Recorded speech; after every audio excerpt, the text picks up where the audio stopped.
I now call to order the Tuesday, September 9th, 2025, 5:15 p.m. time certain public hearing to adopt the 2025-26 final millage rate and budget. Please rise for the Pledge of Allegiance.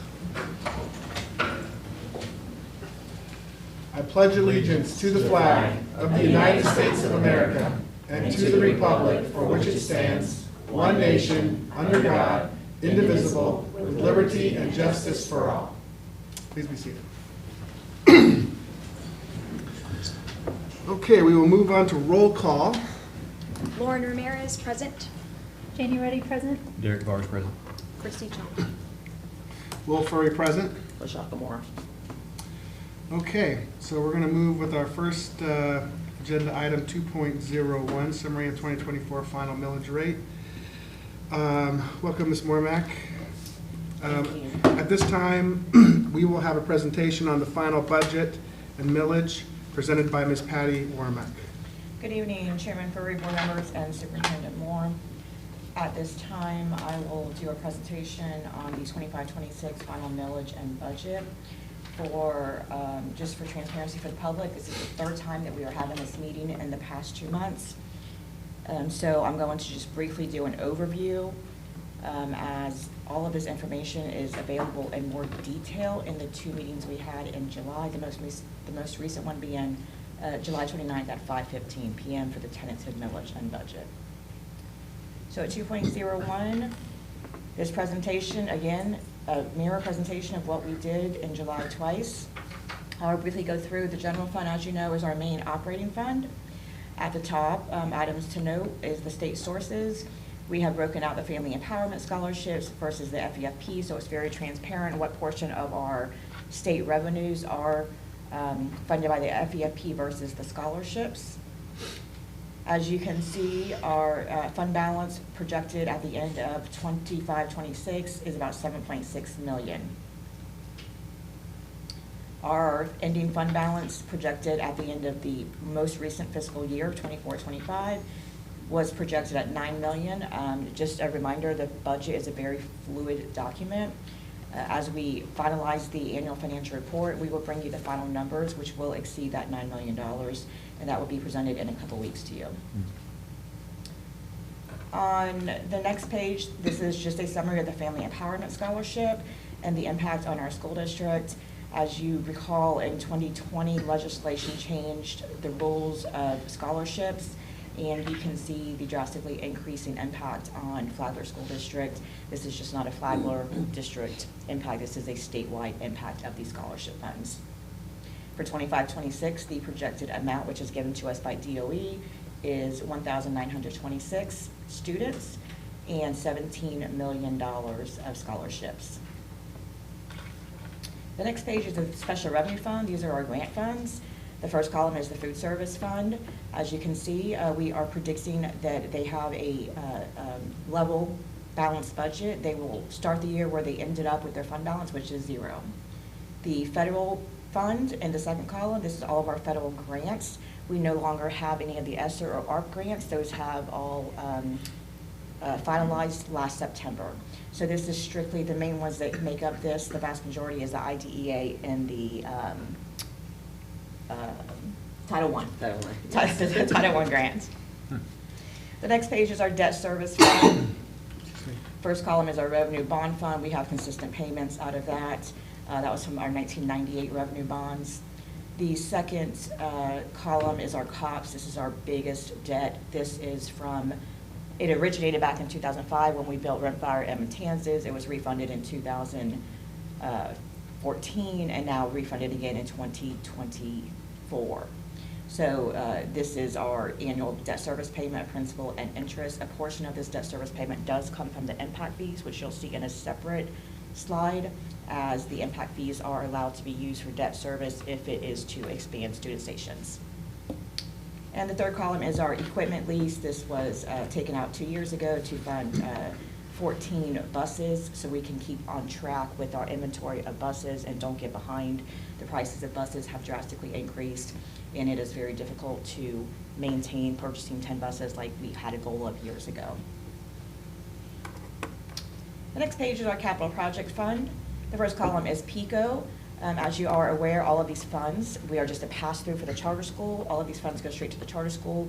Years and years ago, legislation changed, and school districts no longer get their own portion of PICO funds. The second column is CO and DS, capital outlay and debt service.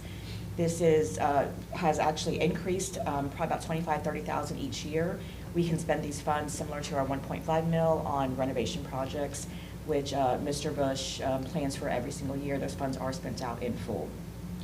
The third column is our 1.5 mil. As you know, this is generated by our local property taxes. This is the only revenue that supports this fund. A portion of these revenues do have to be shared with our charter schools. That started 3 years ago through legislation. The first year was 20% of what they would get based on their pro rata portion, and then 40%, and this is the third year, and we are up to 60%. So in 3 years, they will get their full 100%, and it will be several $1 million. So all of this, the expenses here you'll see on a separate slide. The majority is on the 5-year capital plan that Mr. Bush has presented to you recently in a board meeting. The last column, other capital projects fund. This is 2 funds. It is our impact fees and our half-cent sales tax. The revenue is split pretty much down the middle, half for half-cent sales tax and half for impact fees. The majority of the expenses, or all of the expenses for the facilities and acquisition is from half-cent sales tax. The transfers out of $2 million is what I just mentioned. That's the debt service that the impact fees can pay for our COPS debt. The next page is a summary of our 5-year capital plan for the 25-26 fiscal year. These are all the major projects that were presented to you recently. This also includes purchases of our buses, vehicles, FF&E, which is furniture, fixtures, and equipment, our debt service payments, and all of the transfers from capital to general fund that are allowed by Florida statutes. The next page is our self-insurance fund. This is for our health insurance fund, as we are self-insured. The local sources is wholly premium revenue that we get from the health insurance premiums paid in by the board and the employees. And the expenses, the vast majority are the insurance claims, along with other self-insurance expenses, the clinic fees, the admin fees for Florida Blue, for Brown & Brown, for your consulting. It's just a myriad of different expenses, but the vast majority is the insurance claims expense. The next page is our permanent fund. This is a scholarship fund that was created years and years ago through an endowment. The only expense out of here per that endowment is a $500 scholarship to a student, and that is facilitated through the Ed Foundation. The next page is a pie chart of our general fund expenditures. This does not change very much at all. We always have 80% plus of our general fund costs out of salaries and benefits. The second largest is purchase services at 11%. That includes all of our contracted services for OT, PT, mainly ESE personnel that we are not able to hire outright, so we have to contract out for. It also includes our SRD contract. The next page is a summary of our enrollment. As you can see, our enrollment has ticked up the past couple years. However, the footnote, please note that this does include the family empowerment scholarships, which are included with our FTE forecasting that we do every year. Once again, those numbers are given to us directly by DOE, and they do not get adjusted until the third calc. And the last page is our millage rates over the past several years, or 20, 30 years. As you can see, we are once again at the 25-26 fiscal year at the very bottom. We are at the lowest millage rate that we have ever had in over 20 years. And the importance to this is because there is misconception that we are a property-rich county based on our property values being on the ocean. What is important to know is that our property value revenue has an inverse relationship with the state revenues that we get from DOE. So as our property values go up, our state funding goes down. We used to be funded at more than 50% for the FEFP and less than 50% for property taxes. It is now completely flipped. So it is not actually a benefit to us, which is what most people do believe. That being said, I will make the most important statement that the public should be aware of, and we are the only taxing municipality that cannot set our own millage. That is set by DOE and given to us. We have no control over that at the local level. Any questions on this presentation? Board? No? I just wanted to highlight one thing. There was a significant milestone in your presentation when we refinanced our COPS. And that most recent one, how much savings did that yield? $700,000. $700,000. So that was a real significant move. So thanks for your efforts. Thank on you. that. All right. So does that conclude your presentation? Yes, sir. Okay. So then we will move on to 3.01. At this time, we will recess to our public hearing.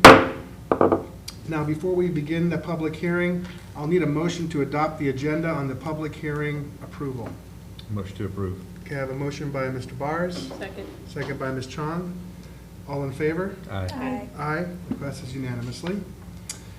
So now we will go on to 3.02. At this time, I will read the resolution 25/26-03 on the 25 to 26 final millage rate.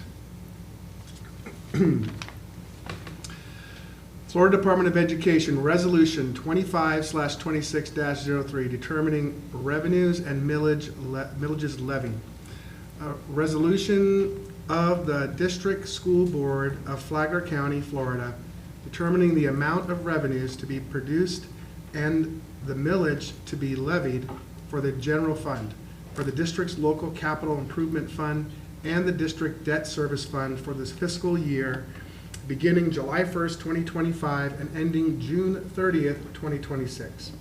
Whereas Section 1011.04 of Florida statutes requires that upon receipt of the certificate of the property appraiser giving the assessed valuation of the county and of each of the special tax school districts, the school board shall determine by resolution the amount necessary to be raised for current operating purposes and for debt service funds, and the millage to be levied for each such funds, including the voted millage.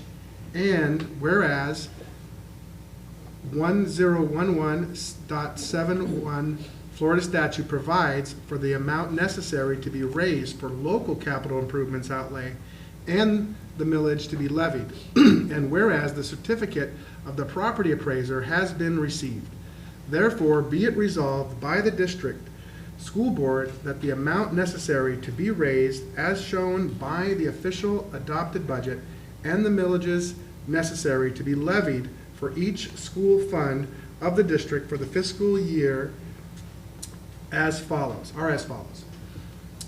District school tax, non-voted levy. The certified taxable value is $20,044,982,530. Next is description of levies and the amounts to be raised. So we have required local effort of $59,673,112 at a millage of 3.1010 mils. Prior period funding adjustment millage is 0. Total required millage is $59,673,112 with a millage of 3.1010 mils. District school tax discretionary millage, non-voted levy. Certified taxable value, $20,044,982,530. Description of levy, discretionary operating, and the amount to be raised is $28,864,775 with a millage levy of 1.5 mils. District school tax, additional millage, voted levy. There is 0 on all lines of this section of this document. We move on to district local capital improvement tax, non-voted levy. Certified taxable value is $20,044,982,530. Description of levy is local capital improvements, and the amount to be raised is $14,393,902 at a millage levy of 0.7480 mils. Discretionary capital improvements are 0. District debt service tax, voted levy, all these lines in this area are 0. The total millage rate to be levied exceeds the rollback rate computed pursuant to S-200-0651 Florida statute by 2.82%. State of Florida, County of Flagler, LaShakia Moore, Superintendent of Schools, and ex officio Secretary of the District School Board of Flagler County, Florida, do hereby certify that the above is true and complete copy of a resolution passed and adopted by the District School Board of Flagler County, Florida on September 9th, 2025, signed by Superintendent, today's date.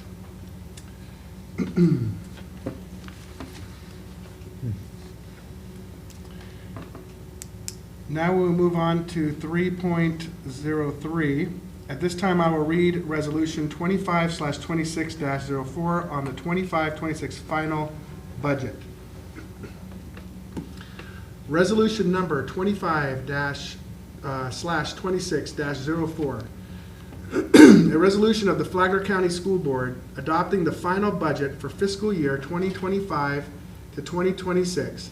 Whereas the School Board of Flagler County, Florida, did pursuant to Chapter 200 and 1011 Florida statutes approve final millage rate and the tentative budget for the fiscal year July 1st, 2025 to June 30th, 2026. And whereas the Flagler County School Board set forth the appropriations and revenue estimates for the budget for fiscal year 2025 and 26.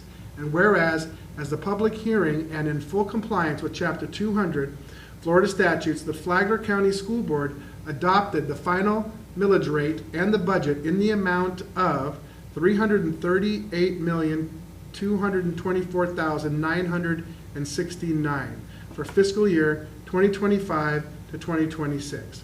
Now therefore be it resolved that the attached budget of Flagler County School Board, including the millage rate as set forth therein, is hereby adopted by the School Board of Flagler County as a final budget for the categories indicated for the fiscal year July 1st, 2025 to June 30th, 2026.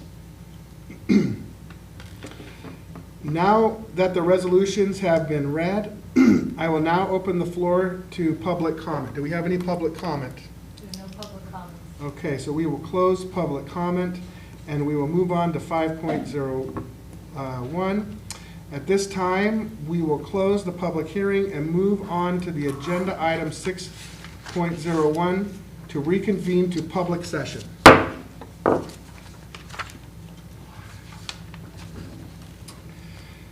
Okay, so we are now on item 7.01. At this time, we will take action requesting board approval of Resolution 25/26-03 to adopt the 2025-26 final millage rate that was read at agenda item 3.02. I will need a motion to adopt this resolution.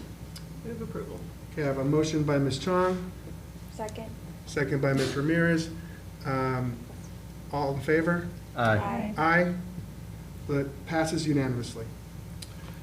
This will now take us to 7.02. At this time, we will take action requesting board approval of Resolution 25/26-04 to adopt the 25-26 final budget that was read at agenda item 3.03. I need a motion to adopt this resolution. Motion to approve. We have a motion by Mr. Bars, Second. second by Ms. Chong. All in favor? Aye. Aye. Passes unanimously. Okay.